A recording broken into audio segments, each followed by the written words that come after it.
السلام علیکم ورحمۃ اللہ وبرکاتہ۔ آج کی ویڈیو میں ہم قیامت کی 10 بڑی نشانیوں کا ذکر کریں گے جو رسول اللہ صلی اللہ علیہ وآلہ وسلم نے احادیث میں بیان فرمائیں۔ حضرت حذیفہ بن اسید غفاری رضی اللہ عنہ سے روایت ہے، وہ کہتے ہیں ہم رسول اللہ صلی اللہ علیہ وسلم کے کمرے کے سائے میں بیٹھے باتیں کر رہے تھے کہ ہم نے قیامت کا ذکر کیا اور ہماری آوازیں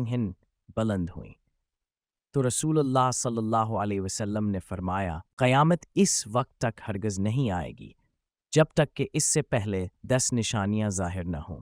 سورج کا مغرب کی جانب سے طلوع ہونا، جانور کا نکلنا، یاجوج ماجوج کا ظہور، دجال کا خروج، عیسیٰ ابن مریم علیہ السلام کی آمد، دخان یعنی دھواں، 3 جوانب میں زمین کا دھنسایا جانا، ایک مغرب میں، دوسرا مشرق میں اور تیسرا جزر العرب میں، اور ان کے آخر میں یمن سے یعنی وسط عدن سے آگ نکلے گی جو لوگوں کو محشر میں چلا لے جائے گی، علاقہ شام میں جمع کر دے گی۔ یہ نشانیاں ہمیں اس بات کی یاد دہانی کراتی ہیں کہ قیامت قریب ہے اور ہمیں اپنے اعمال درست کرنے کی فوری ضرورت ہے۔